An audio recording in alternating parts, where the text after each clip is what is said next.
उपभोगवादी है। हम थोड़े में अपना काम नहीं कर पा रहे हैं।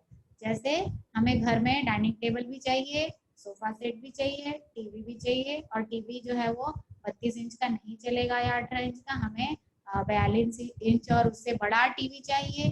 तो ये सब बातें, फ्रिज जो है वो डबल डोर का होना चाहिए।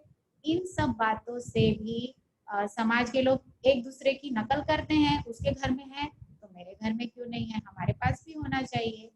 तो एक दूसरे की नकल करते करते उपभोगवादी संस्कृति के गुलाम हम होकर रह गए हैं। और हर व्यक्ति थोड़े में भी जीवन व्यतीत कर सकता है, लेकिन सबकी इच्छाओं का अंत नहीं है, और ये एक सबसे बड़ा तनाव का कारण है। व्यसनहीनता अगला हमारा सामाजिक स्वास्थ्य को खतरे में डालने वाला घटक है। मैंने आपको पहले ही बताया कि व्यसनहीनता का मतलब है किसी भी तरह के आदत का शिकार होना। अब इसमें अधिकतर हम व्यसनहीनता से अर्थ लेते हैं कि हमें किसी न किसी प्रकार का नशा करने की आदत है। जैसे शराब हो गया, ड्रग्स हो गए, अलग अलग तरह के आजकल तो इंजेक्शन, पाउडर और काफी कुछ नए नए जो है नशे के साधन आ गए हैं। और सिगरेट है, बीड़ी है, पान और गुटखा, ये तो मैंने अपने क्लास के बच्चों में भी देखा है कि ये एक आदत जो है कई बच्चों के अंदर पाई जाती है। और ये खतरनाक आदत है, क्योंकि इन सब चीजों का सेवन करने से भयानक बीमारियां जैसे कैंसर भी हो पाती हैं। इसके अलावा व्यसनहीनता के अंतर्गत और भी बहुत सारे काम आ सकते हैं। किसी भी एक काम की अगर आपको लत है जिसके बिना आप नहीं रह पाते, जैसे कि मोबाइल की आदत है। छोटे छोटे बच्चे होते हैं, उनके हाथ से मोबाइल छीन लो तो वो रोना चिल्लाना शुरू कर देते हैं। इसके अलावा रात भर जाग के मोबाइल देखने की आदत, मोबाइल चार्जिंग में नहीं है तो लोग उससे भी मानसिक तनाव में आते हैं। तो ये सब चीजें जो है ये भी एक नशे का प्रकार है जो कि आज हमारे समाज में बहुत बढ़ गए हैं। अब हम देखेंगे कि नशे का शिकार, इस टॉपिक में आज हम बात करेंगे जो नशे की लत है, जैसे शराब, सीढ़ी, सिगरेट, पान, गुटखा, इन सब बातों की आदत व्यक्ति को कैसे पड़ती है। तो पहला तो है किशोरावस्था, जैसे आप लोग इस अवस्था में हो, टीनेजर जिसको हम कहते हैं। इसमें लड़के लड़कियां जो है अपने साथ के दोस्तों का अनुकरण करते हैं। माता पिता या शिक्षक की बातें उन्हें अच्छी नहीं लगती, बल्कि मित्रों की बातें अच्छी लगती हैं।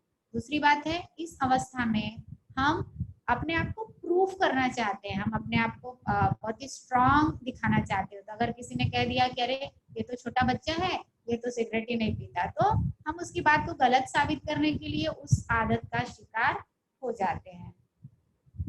इसके अलावा अपने आप को हाई फाई, ऊंचे रहन सहन में दिखाने के लिए कि हम भी बहुत स्टेटस वाले हैं। आजकल देखा जाए तो नशा करना एक स्टेटस सिंबल भी हो गया है।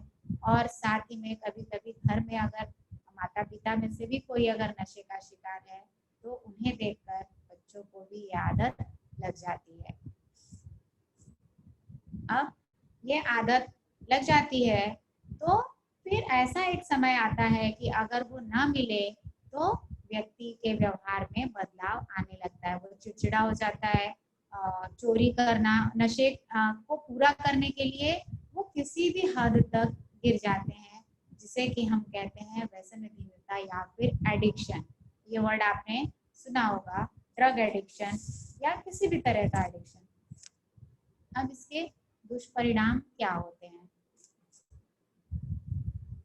वनस्पति जन्य नशीले पदार्थ या फिर रसायन। वनस्पति जन्य नशीले पदार्थ का मतलब जो वनस्पतियों से बनाते हैं, जैसे ताड़ी वगैरह जो घरेलू शराब बनाते हैं जिसको बोलते हैं वो सब, या फिर रसायन मतलब कोई भी ड्रग्स हो गए। उनका नशा तो हमें थोड़ी देर के लिए होता है, हमने एक बार लिया तो चलो दिन 10 घंटे 12 घंटे उतना असर होता है, लेकिन जो इनसे हमारे स्वास्थ्य पर प्रभाव पड़ता है वो बहुत ही स्थायी होता है। ये नशीले पदार्थ हमारे तंत्रिका तंत्र पर और हृदय पर बहुत ही बुरा प्रभाव डालते हैं। इनसे व्यक्ति जो है वो वो सोचने की क्षमता उसकी खत्म हो जाती है। पान गुटखा इत्यादि से तो मुंह का बहुत ही भयानक और फेफड़े का कैंसर होता है।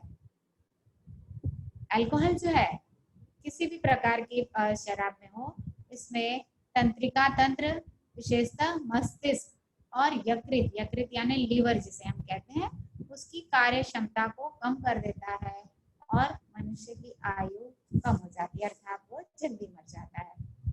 किशोरावस्था में ही अगर बच्चे इन नशे का शिकार बनते हैं तो उनके मस्तिष्क के विकास में भी रुकावट आती है, अर्थात उनका मस्तिष्क जितना विकसित होना चाहिए वो पूरी तरीके से विकसित नहीं हो पाता। इसके बाद स्मरण क्षमता, स्मृति क्षमता अर्थात याद रखने की क्षमता तथा सही गलत के बारे में सोचने की क्षमता उनकी कम हो जाती। इसीलिए एक नशे का शिकार व्यक्ति कई और बुराइयों का शिकार हो जाता है। अधिकतर आपराधिक काम करने वाले लोग जो होते हैं वो किसी न किसी नशे के जरूर ही आदी होते हैं और उस आदत के कारण ही वो इस तरह के गलत काम करते हैं। इसलिए हम देखते हैं कि व्यसन करने वाला व्यक्ति सिर्फ शारीरिक परेशानी ही नहीं झेलता बल्कि मानसिक अर्थात घर में तनाव रहेगा। अगर शराब पी के आया तो बच्चों के साथ पत्नी के साथ मारपीट करता है तो घर का माहौल खराब होता है, तो इसकी वजह से वो तनाव में रहता है। समाज के लोग ऐसे व्यक्ति को अच्छा नहीं मानते, इसका अलग तनाव होता है और साथ में परिवार में अन्य प्रकार की समस्याएं भी आने लगती है, जैसे पैसों की कमी हो जाएगी, खाने पीने की कमी है, बच्चों की पढ़ाई ठीक से नहीं हो रही है, दवाई के लिए पैसे नहीं है, इस तरीके की परेशानियां जो है वो परिवार में आने लगती है। इसके अलावा व्यसन के कारण मौत भी हो जाती है। आपने कई बार पेपर में पढ़ा होगा या सुना होगा, टीवी में देखा होगा कि जहरीली शराब पीने से कई लोगों की मौत हो जाती है। तो आखिर ये जहरीली शराब क्या होती है? अधिकतर जो है जो शराब जो होती है वो एथिल अल्कोहल C2H5OH से बनी होती है और इसे प्राकृतिक रूप से बनाने के लिए क्या करते हैं, किण्वन की प्रक्रिया कराई जाती है। सूक्ष्म जीवों के अध्ययन वाले पाठ में आपने इस बारे में पढ़ा होगा कि सूक्ष्म जीवों के उपयोग से गन्ने के रस से या फिर अंगूर के रस से अलग अलग तरीके की वाइन या फिर अल्कोहल बनाई जाती है। तो कभी कभी क्या होता है कि ये जो किण्वन की प्रक्रिया कराई जाती है, अगर वो सही विधि से नहीं कराई जाती, जो लोग घरेलू करते हैं, जो व्यावसायिक रूप से किण्वन होता है उसमें किण्वन के बाद उसकी पूरी टेस्टिंग की जाती है कि ये सही बना है या नहीं। जो लोग घरेलू चोरी छुपे अवैध रूप से बनाते हैं वो इतना उसको टेस्ट नहीं कर पाते बनने के बाद, तो कई बार क्या होता है इथेनॉल के साथ साथ उसमें मिथेनॉल भी बन जाता है और उसकी वजह से वो जो शराब होती है वो विषैली हो जाती है और ऐसी विषैली मदिरा का प्रयोग करने से मनुष्य की मृत्यु तक हो जाती है। तीसरा जो हमारा तनाव का कारण है, मानसिक तनाव का, वो है असाध्य रोग। अब असाध्य रोग जो है वो मैंने आपको पहले ही बताया कि ऐसे रोग जो कि जल्दी से ठीक नहीं होंगे या फिर कभी ठीक नहीं होंगे। इसमें आपके एड्स, कुष्ठ रोग, टीबी या फिर मानसिक रोग से ग्रस्त व्यक्ति और ऐसे लोगों को समाज में उपेक्षा का सामना करना पड़ता है। ऐसे रोगियों को समाज के लोग अच्छा नहीं मानते हैं। इसका सबसे ताजा उदाहरण आपका कोरोना का उदाहरण है, क्योंकि स्टार्टिंग में जो ऐसे रोगी थे उनसे उनके घर परिवार से लोग दूर और उनके घरों को घर से बाहर नहीं निकलने दिया जा रहा था, उनको सब्जियां लाने नहीं दिया जा रहा था और ऐसे लोगों को हेय दृष्टि से देखा जा रहा था, जैसे कि ये उन्हें बीमारी नहीं है बल्कि उन्होंने कोई अपराध किया है। तो अगर ऐसी मानसिकता लोगों में रहेगी तो हम ऐसे समाज को स्वस्थ नहीं कह सकते। अब अगर लोग उनकी उपेक्षा कर रहे हैं तो उनकी देखभाल करने का तो सवाल ही नहीं होता। तो ऐसे व्यक्तियों की उचित देखभाल नहीं होती तो उन्हें जो है उनकी जो रोग है वो भी समय से ठीक नहीं हो पाता और साथ ही साथ वो व्यक्ति भी मानसिक रूप से स्वस्थ नहीं रह पाते। इसके अलावा आजकल जो एक फैशन है कि लोग न्यूक्लियर फैमिली में रहना चाहते हैं। बच्चे जो है वो माता पिता को साथ में नहीं रखना चाहते, क्योंकि उन्हें लगता है कि उनकी स्वतंत्रता जो है वो उसमें बाधा पड़ जाएगी। इसलिए आजकल वृद्धाश्रम में वृद्धों की संख्या जो है वो लगातार बढ़ती जा रही है।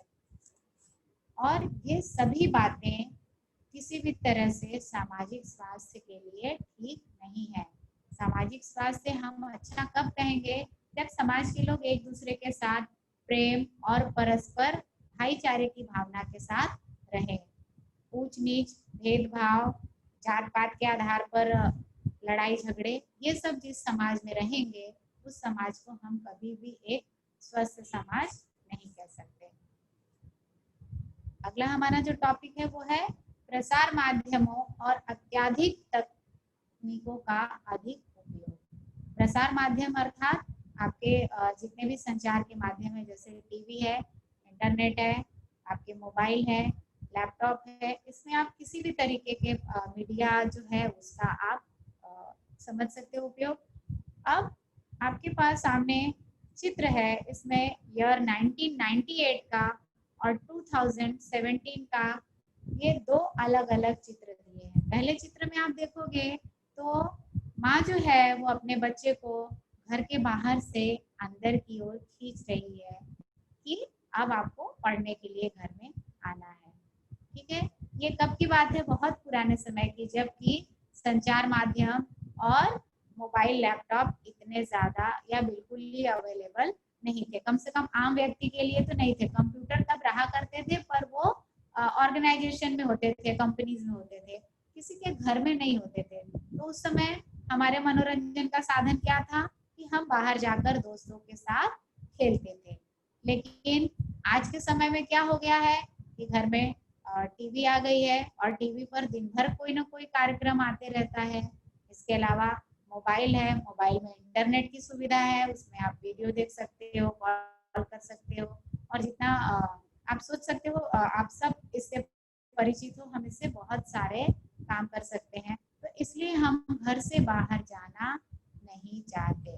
तो दूसरे चित्र में माँ जो है वो अपने बच्चे को घर से बाहर भेज रही है कि प्लीज तुम घर के बाहर जाओ, खेलो कूदो, थोड़ा दौड़ो भागो। तो ये दो सिनेरियो जो है जिससे हमें साफ पता चलता है कि पहले से अब के समय में कितना अंतर आ गया है। और यही कारण है कि आज लोगों में शारीरिक रूप से और मानसिक रूप से दोनों ही तरह से परेशानियां जो है वो आने लगी है। शारीरिक रूप से देखा जाए तो मोटापा है, डायबिटीज है, ब्लड प्रेशर है, ये सब बीमारियां जो है ये वास्तव में हमने जो अपनी शारीरिक गतिविधि कम कर दिया है, हम अपने शरीर से ज्यादा काम नहीं लेते हैं, ये उसकी वजह से है।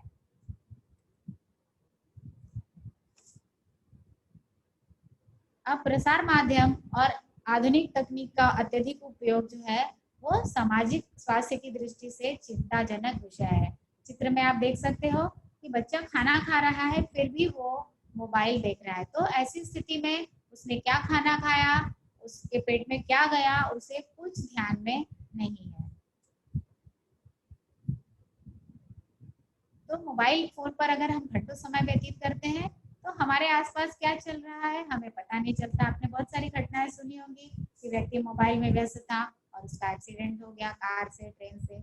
इसके अलावा मोबाइल फोन की किरणों से थकान, सिर दर्द, निद्रा नाश अर्थात नींद नहीं आती, विस्मरण अर्थात याद रखने की क्षमता, और कानों में आवाज, बिना किसी आवाज के भी हमें कानों में आवाज आने लगती है। जोड़ों का दर्द, जैसे हाथों का अगर आप बहुत अधिक इस्तेमाल करते हैं, अंगूठे का इस्तेमाल करके मोबाइल फोन चला रहे हैं, तो धीरे धीरे आगे चलकर अंगूठे में जोड़ों के दर्द की समस्या आती है। इसके अलावा दृष्टि दोष अर्थात देखने की क्षमता में कमी होती है। इसके अलावा वयस्क व्यक्ति अर्थात बड़े लोगों की अपेक्षा बालकों के लिए ये विकिरण अधिक नुकसानदायक है, क्योंकि ये उनकी हड्डियों में गहराई तक जाती हैं, जिससे उनको होने वाला नुकसान भी बढ़ जाता है।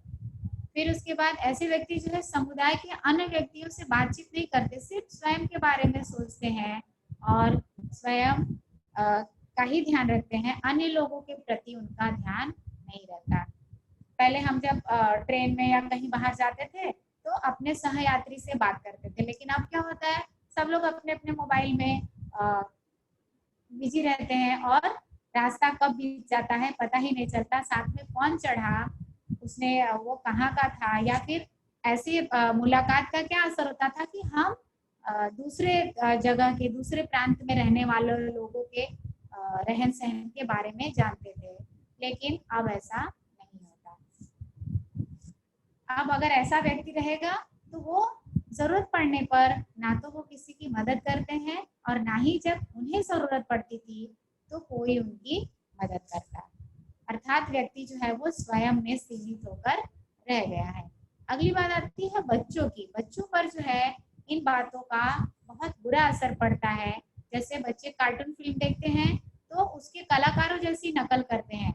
पिछले कुछ सालों पहले शक्तिमान नामक एक सीरियल आया था जिसमें वो शक्तिमान गोल गोल घूम के गायब हो जाता था। उस चक्कर में कई बच्चे जो है वो छत से गिर गए थे। या तो वो शक्तिमान बनना चाहते थे इसलिए, दूसरा उन्हें लगता था कि शक्तिमान आके उनको बचा लेगा इसलिए। तो ये खतरनाक हो जाता है बच्चों के लिए।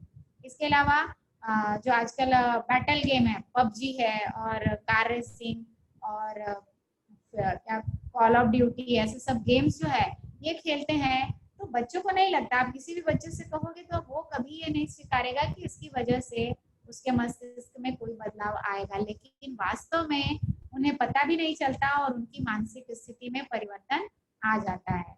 और ऐसे बच्चे जो है ये वो गेम्स देखते देखते उनकी प्रकृति भी जो है वो हिंसावादी हो जाती है।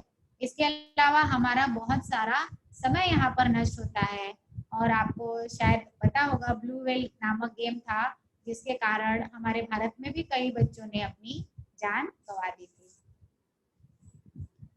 अभी इंटरनेट या फिर हम इसे इंटरनेट पे क्या प्रॉब्लम आ सकती है, बहुत ज्यादा यूज करेंगे तो हमें इससे बहुत फायदा भी है। जैसे जानकारी बहुत आसानी से उपलब्ध हो जाती है, हमें कुछ भी प्रोजेक्ट मिलता है या कुछ किसी भी बात के बारे में हमें जानकारी चाहिए होती है तो हमारी उंगलियों से तुरंत 2-3 सेकंड में जानकारी उपलब्ध हो जाती है। लेकिन इस जानकारी के साथ साथ इंटरनेट पर बहुत सारी ऐसी अयोग्य सामग्री, अयोग्य वीडियो है, क्लिप्स है, पिक्चर्स है जो कि बच्चों को नहीं देखनी चाहिए, लेकिन ये आज आसानी से उपलब्ध है। इसके अलावा मोबाइल पर सेल्फी निकालते समय कितने ही लोगों ने, बड़े लोगों ने, बच्चों ने समुद्र में, खाई में, पहाड़ से नीचे गिरकर अपनी जान गंवा दी है। बच्चों का ध्यान जो है वो एक जगह केंद्रित नहीं हो पाता। आज एक बच्चे को आप बिना मोबाइल के देकर बैठा दीजिए, आप देखेंगे कि वो बच्चा वो 5 मिनट भी चुपचाप बिना मोबाइल के नहीं बैठ पाता अगर उसे उसकी आदत है तो, और उसका ध्यान पढ़ाई में भी नहीं लगता।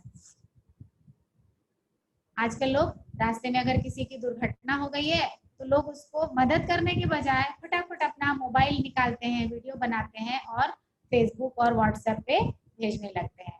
इसके अलावा घरेलू नौकर जो रखते हैं वो बच्चों के साथ मारपीट करते हैं, या फिर पेरेंट्स भी हैं जो कभी कभी बच्चों के एग्जाम को लेकर, उनके रिजल्ट को लेकर इतना ज्यादा वो मानसिक रूप से तनाव में आ जाते हैं कि बच्चे को असाधारण रूप से वो फोर्स करने लगते हैं, मारने पीटने लगते हैं कि नहीं तुम्हें 100 में से 99 तो आना ही चाहिए। तो ये सारे व्यक्ति भी हम इन्हें सामाजिक रूप से स्वस्थ नहीं कह सकते, ये सब भी सामाजिक, मानसिक या शारीरिक रूप से जो है वो स्वस्थ नहीं है, ये तनावग्रस्त है। इसके अलावा घरेलू अत्याचार हो, आत्महत्या से पहले आपने देखा होगा कई लोग दूसरे को मैसेज भेजते हैं या फिर वीडियो बनाकर भेजते हैं अपनी आत्महत्या के, फेसबुक व्हाट्सएप पे पोस्ट करते हैं।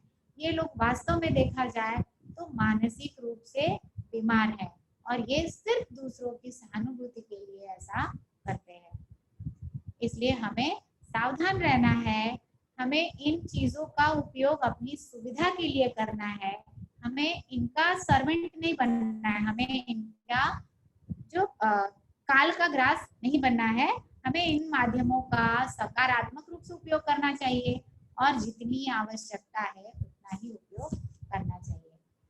नेक्स्ट हमारा जो टॉपिक है वो है साइबर अपराध। साइबर अपराध अर्थात कंप्यूटर, लैपटॉप, मोबाइल का उपयोग करके क्या अपराध हो सकते हैं। पहला है, किसी के अकाउंट से पैसे निकाल सकते हैं। एटीएम फ्रॉड की बहुत सारी घटनाएं आपने सुनी होगी।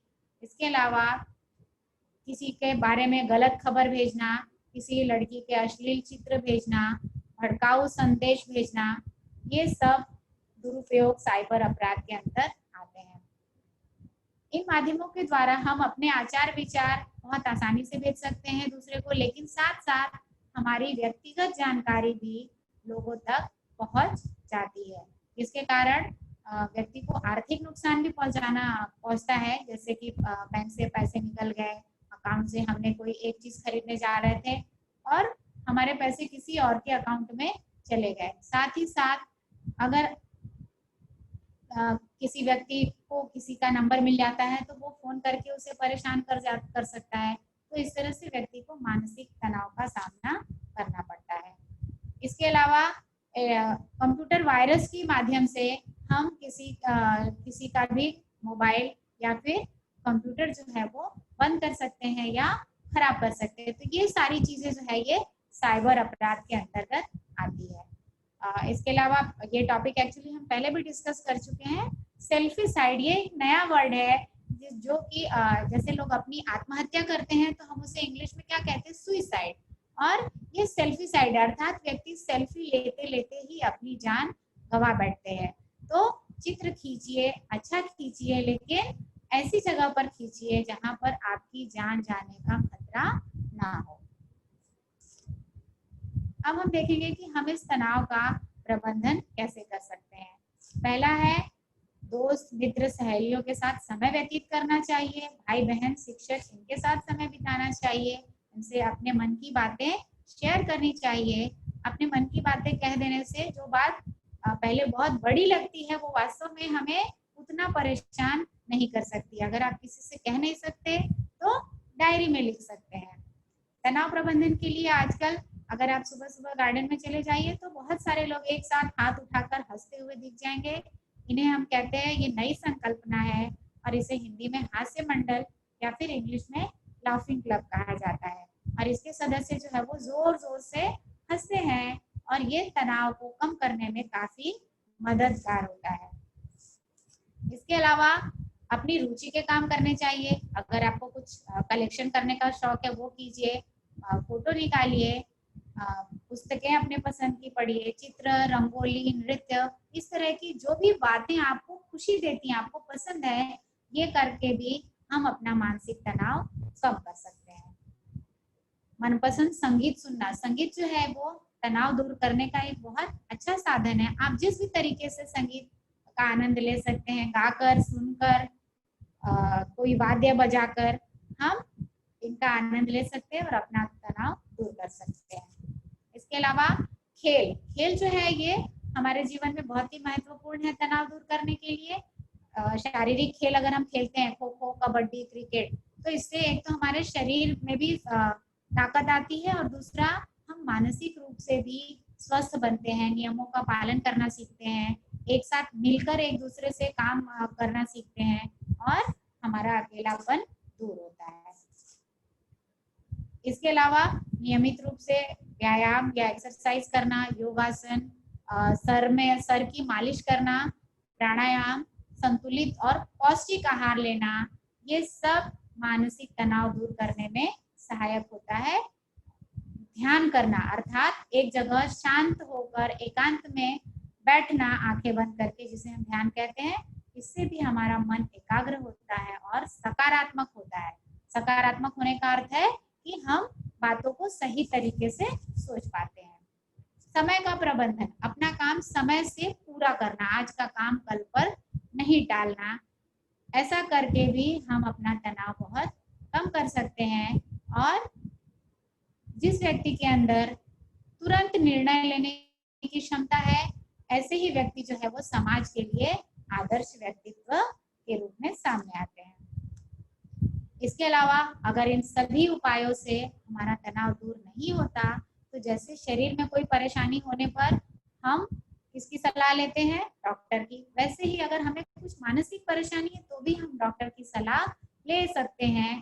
काउंसलर जो होते हैं, समुपदेशन यानी ऐसे व्यक्ति जो निष्पक्ष रूप से आपकी बात सुनते हैं, आपको समझने का प्रयास करते हैं, इनकी सहायता से भी हम अपना मानसिक तनाव दूर कर सकते हैं। क्योंकि अगर तनाव काफी दिनों तक रहेगा तो वो परमानेंट बीमारी, डिप्रेशन जिसको बोलते हैं, या फिर उदासीनता, नैराश्य, ऐसी बीमारियों में भी बदल सकता है, जिसके लिए हमें लंबे समय तक दवाइयों की जरूरत पड़ती है। तो इसके अलावा हमारी अशासकीय संस्थाएं भी हैं, एनजीओ जिसको हम बोलते हैं। आपके स्कूल में भी आपने सुना होगा, सलाम बॉम्बे नामक संस्था है। तो पहली हमारी जो संस्था है वो है तंबाकू विरोधी संयुक्त अभियान। ये जो संस्था है ये विश्व स्वास्थ्य संगठन और टाटा ट्रस्ट और साथ में और कुल 45 संस्थाएं जो है मिलकर काम कर रही हैं, जो कि तंबाकू के नशे के सेवन पर नियंत्रण करने के लिए काम करने वालों को मार्गदर्शन देती है। इसके अलावा आपका सलाम मुंबई फाउंडेशन है, ये तो आपके स्कूल में है, आपको पता होगा। ये सन 2002 से कार्यरत है और मुंबई में करीब 2000 बीएमसी के स्कूलों में, जो झोपड़पट्टी में रहने वाले बच्चे हैं जो स्कूलों बीएमसी स्कूलों में पढ़ते हैं, उनके लिए शिक्षा, खेल, कला, व्यवसाय आदि अलग अलग तरीके के प्रशिक्षण देने का काम करती है। और इस ट्रस्ट के लगातार प्रयत्नों के कारण महाराष्ट्र के कई जिले जो है वो पूरी तरीके से तंबाकू मुक्त हो चुके हैं और ग्रामीण भागों के कम से कम 14,000 विद्यालयों में आज ये संस्था काम कर रही है।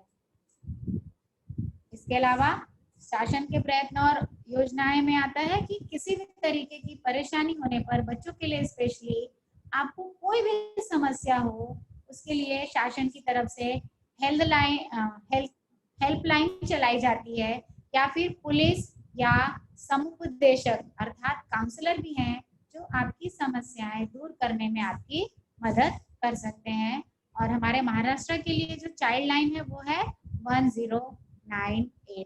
इसका उपयोग आपको कोई भी घर में परेशानी है, पढ़ाई में परेशानी है, नशे की समस्या है, आप बच्चों की A to Z कोई भी समस्या हो, उसके लिए आप इन पे इस नंबर पर संपर्क कर सकते हैं। बस आपको ये ध्यान रखना है कि ये जो हेल्पलाइन होती है वो दूसरों की समस्याएं सुनने के लिए होती है, तो आपको इसको अपने मनोरंजन के लिए उपयोग नहीं करना। वास्तव में आपको कोई समस्या है तो आप निसंकोच इस नंबर पे कॉल करके बात कर सकते हैं। तो इस तरीके से हमारा ये चैप्टर पूरा हुआ, पूरा चैप्टर था इसलिए लेक्चर लेने में थोड़ा टाइम लग गया।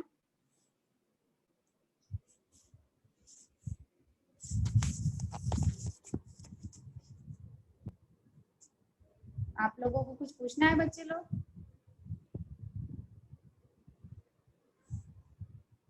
हेलो, किसी को कोई सवाल है तो पूछ सकता है, कोई क्वेश्चन है, कोई डाउट है? हाँ बोलो पूजा पांडा।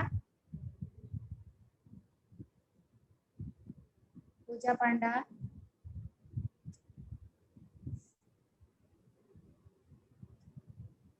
हाँ पूजा, बेटा पूछो। पूजा, टीचर, जो साइबर अपराध में एक कंप्यूटर था, कंप्यूटर में से हाथ निकला था, वो कुछ समझ में नहीं आया। मोबाइल वो कंप्यूटर से, हाँ कंप्यूटर से हाथ बेटा इसलिए निकला था ना कि वो आपकी जानकारी चुरा सकते हैं, वो आपको परेशान कंप्यूटर के माध्यम से कर सकते हैं। बस कंप्यूटर से कोई आपको सही में बाहर निकल के नहीं परेशान कर सकता। हाँ ठीक है, ठीक है, थैंक यू टीचर।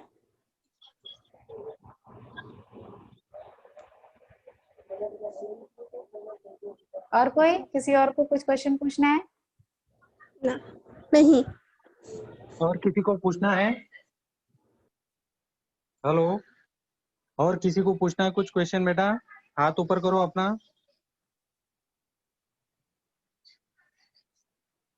और किसी को पूछना है बेटा? अपना हाथ ऊपर हाथ ऊपर कीजिए।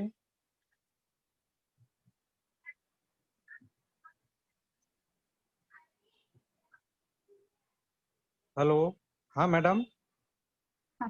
हाँ सर बोलिए। हाँ, अपना स्क्रीन ऑन कीजिए। हाँ ओके ओके। सर ऑन है सर। हाँ बच्चे, हाँ बच्चों, किसी को कुछ क्वेश्चन पूछना है? आप अपना हाथ ऊपर कर सकते हैं, मैडम आपके क्वेश्चन का आंसर देगी। ओके मैडम, शायद कोई नहीं। ठीक है सर। राहुल।